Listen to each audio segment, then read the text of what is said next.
Well, good morning, good afternoon, good evening, depending on when this finds you. Hope you're having a great day. Hope you had a great day, or if you haven't started, hope you have a great day. And as I stated, this is part two of the video. I'm not sure how many parts it's going to be yet. I think might be about 4 or 5. Not sure yet, but I'm going to try to keep them under 30 minutes and under, if possible. And as I stated in part one, I'm not trying to stop you from going to church. I'm not trying to stop you from doing what you think works for your family. I'm just sharing information with you, hoping that you'll gain some awareness like I did. And so, you know, if we look at churches today, they have worked very hard to manipulate what the Bible says. And we as black people really should be skeptical about what we've learned as far as, what was taught our ancestors about religion. I mean, they gave us, faulty education. They gave us faulty living conditions. They gave us whips on our back, chains on our throat, but all of a sudden they're gonna do the right thing and give us religion. It's amazing that they call themselves Christians, treated our ancestors that way, and believed they were gonna get to heaven. So what kind of Christianity is that where you abuse and beat and manipulate and enslave a people and think that's godly? So I mean, we just need to question what they've given us.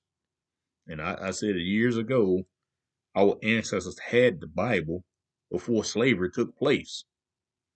But we got a lot of black people out there thinking that European white people gave us the Bible. No, they gave us Christianity. Our ancestors had the Bible before everybody. You think them 12 apostles was white? I know that's the images they show you. Them dudes ain't white. I just communicated with somebody talking about it was a white lady talking about Jesus wasn't white, he was Middle Eastern. You can't be Middle Eastern when the Middle Eastern created until they built the Suez Canal in the 19th century. He was long gone by then. And then, some people talking about, well, to describing him that is still appropriate. And see, let me tell you something. They want to describe him as something, everything other than black. I mean, if we say his color is not important, but in the book of Daniel and Revelation, it talks about that. And I remember talking to a pastor buddy of mine years ago and said, wouldn't don't you think? I mean, in the grand scheme of things, it doesn't matter what the color is, but in reality, it's not about the color in the Bible anyway, it's about the tribes. But I said, don't you think it would benefit our people to learn that? Well, that's not important, brother mine. I said, in the grand scheme of things, it's not. I said, but I think it would help our people with their self-image and esteem and worth if we thought some people in that book looked like us and we have been lied to for centuries about who the people are. But I'm not here to talk about that. But I was just talking about how they manipulated the Bible and what it says. And since modern Bible say pastors plural, they did an end around to justify their unbiblical actions. And since you have more and more people waking up to the lies taught from the pulpit, pastors are doing whatever they can to keep people in the pews. Men are leaving churches in record numbers right now. They're not telling you that. And the thing is, they're taking their families with them, where in the past, men would just let their wives and children go to church without them because they didn't want to hear a lot of the foolishness coming from the pulpit. But they're taking their families now because they're learning their biblical role as the spiritual head. See, the pandemic showed many men that the pastor in the church building was not needed because most of your pastors showed them that they were irrelevant. Most pastors follow the government dictates instead of fighting for what they said they believed in all of their lives, except John MacArthur. If you can find another one that did, let me know. John MacArthur is the only pastor in this country who stood up and fought against the government corruption. None of your pastors, none of the churches you went to fault for you to attend in-person services, but they still ask for your money. But since it has finally been revealed that Ephesians 4:11 and our modern Bible say pastors plural instead of pastors, many of these churches are giving everybody the title of pastor in one form or another. Instead of doing what the Bible instructs, they would rather change and create stuff out of thin air. So now you have a musical choir pastor, you got a youth pastor, you got a marriage pastor, you got a young adult pastor, an adult pastor, a missions pastor, a woman's ministry pastor, a man's ministry pastor, and whatever other title they can just pull out of thin air. Show me just one of those titles in the Bible. Just one. I'm going to wait, but I'm not going to hold my breath because by the time you find it, I probably won't be breathing no more. You can't even find head or lead pastor in the Bible. You can't find associate pastor in the Bible. So where did all of these pastors come from? Isn't it amazing that pastor, the form pastor as a noun, not adjective or verb, pastor as a noun, is a late 14th century word in meaning it was late 14th century, meaning it was late 1500s. And let's see, what year? I can't remember the exact year, but it was first used in the late 1500s. And amazingly, the first seminary was started in 1563. Does that trouble you? Seminaries or pastors were created to destroy the true teachings of the Bible. But since they put a degree next to it, it became legitimate. When you do some research and start to understand what the purpose was for seminaries and what the Greeks and Romans were trying to do, it'll make a lot more sense to you. See, what the Greeks and Romans were doing was minimizing the teachings of the 12 Hebrew tribes. And see, we're still being governed in our churches by the Greek and Roman thought process, the Hellenized thought process. The church is not a Hebrew assembly, which is what the Bible commands. Right today, practically all of your teaching at a church is to minimize the teachings of the Hebrew tribes. At what point in the Bible did Yah hand over the teachings to one man? Your pastor is the centerpiece of every church service. The music is the opening act. You know, like concerts or comedy shows, they have opening acts. If you take away the pastor, most people sitting in the pews wouldn't know how to act or what to do because the role of pastor has stifled their gifts by keeping them silent in church. The Bible says women are to be silent, quiet in the assembly, not the men. Let a woman learn in silence in all subjection, but I do not permit a woman to teach or to have authority over a man, rather to be in silence. Because Adam was formed first, then Hawa. And Adam was not deceived, but the woman, having been deceived, fell into transgression. See, that's 1 Timothy 2:11-14. I mentioned 1 Timothy 2 in a previous video. And just so you know, Hawa is the woman we have been taught to call Eve.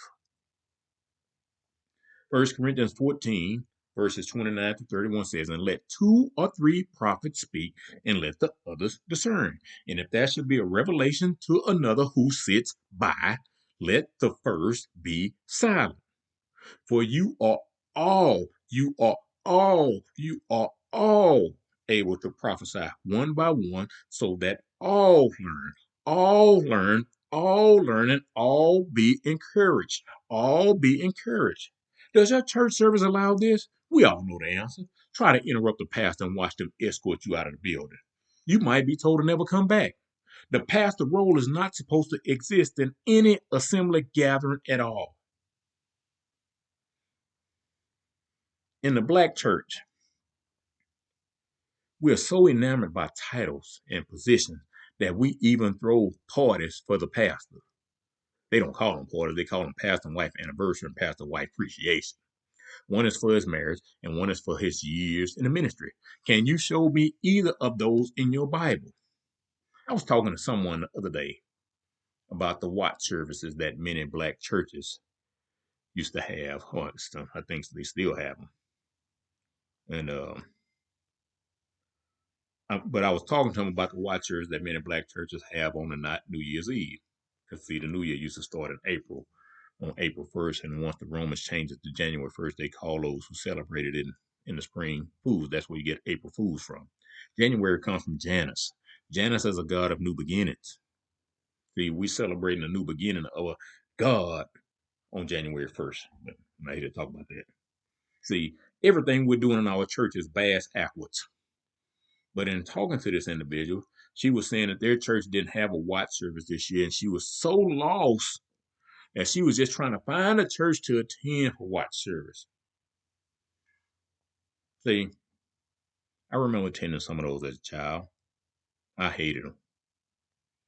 Before I understood superstition, I would hear whatever you were doing on New Year's Day is what you would be doing for the rest of the year.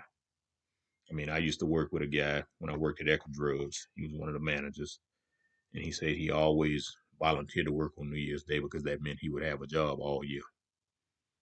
And I said, well, his name was Ken. I said, Ken, you can do all the working on New Year's Day you want to. I don't want to work if I don't have to. But, you're in retail, you don't have a lot of those options a lot of time. But I remember attending watch services as a child. And as a child, I would think, I don't want to be hanging with these people all year. We had Sunday school with these people. We had morning worship with these people. Some Sundays we would have an afternoon service with these people. One Sunday out of the month, we would have a Lord's Supper on Sunday night with these people. At least 4 times a year, we would have celebration services that would start on Thursday, Friday, and conclude on Sunday with these people. I saw them enough already. Then we would have worship board meeting, youth choir rehearsal. Then they invited me to brotherhood meetings. We had to have rehearsal for all of the plays we would put on for holidays, not holy days. It was not a time that I enjoyed. It came across to me as a very oppressive system. Then my stepdad had a lawn service. And all my Saturdays were gone. Even having a game on Saturday, that was the only time we would get up early on Saturdays to cut yards if I had a game. And my Saturdays were gone. And when we got out of church on Sundays, we had to go and cut yards. So my Sunday gone. See, I had no life. And I remember in high school, my mother asked me one time why I didn't go out like the other boys my age. Mama, ain't got no free time. By the time I get home, everybody gone to do what they doing. I mean, I had no life. I had no free time. My stepdad wanted to sleep in on Saturdays. And like I said, unless I had a game Saturday night. And we usually start cutting grass around noon. So by the time we finished, it was dark or on the verge of getting dark. I would think all the time, why don't we get up early and get these yards out the way? But I was living in this house, I couldn't control that. Well, let me get back on topic. If we read in 3 John 9 through 10, we see a guy named Diotrephes, who usurped the authority and gave it to himself. Read it, 3 John, verses 9 and 10. It reads, I wrote to the assembly, but Diotrephes, who loves to be the first among them, does not receive us. So if I come, I shall call to mind his works which he does, babbling against us with wicked words. And not satisfied with that, he himself does not receive the brothers, and forbids those who wish to, putting them out of the assembly. Does that sound like exactly what's going on in church today? But notice this version says assembly. That's ecclesia or ecclesia, depending on how you say it.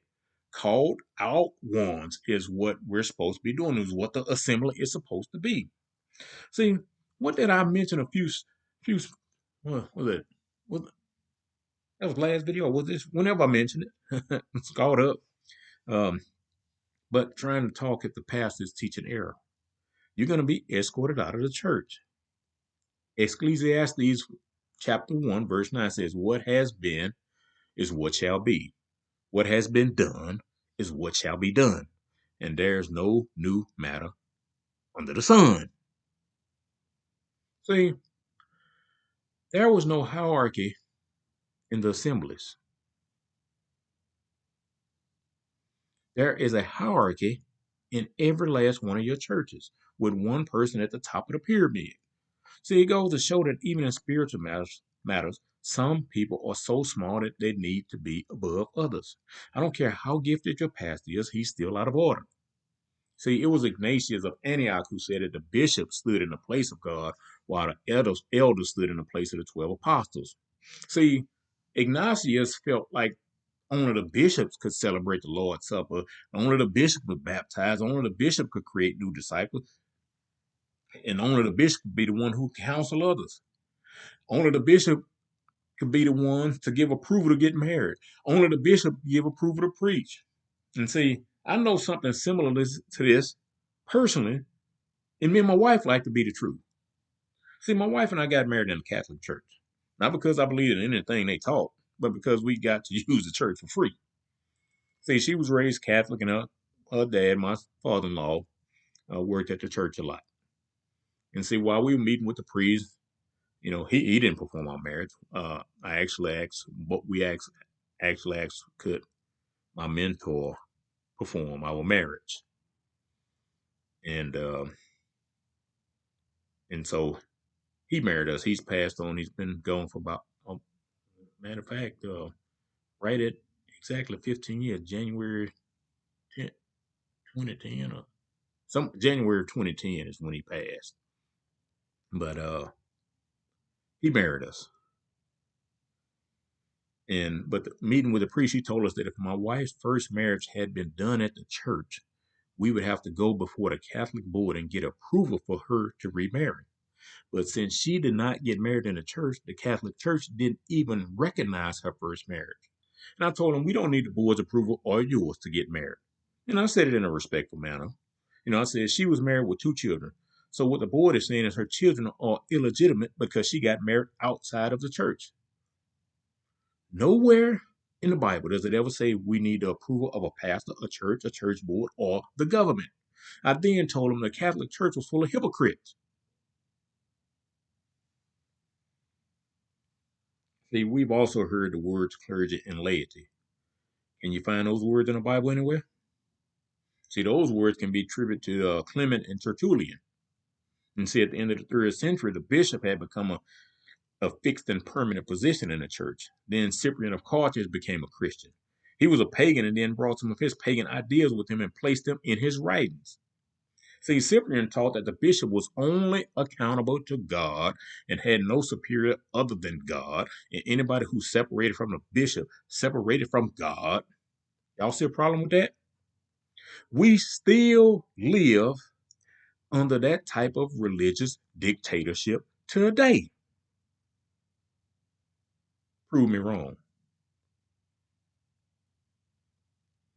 Ambrose of Milan was the one who said that the priest was the one who could call God down out of heaven and turn him into bread because he had special powers. Nowhere in the Bible does it say that only a pastor could administer the Lord's Supper. Anyway, it's not supposed to be a cracker, a wafer, and grape juice. It's actually supposed to be a feast every time you get together to celebrate it. But I'm going to end this one here, right here, right under the 20-minute mark. And, just look forward to part 3.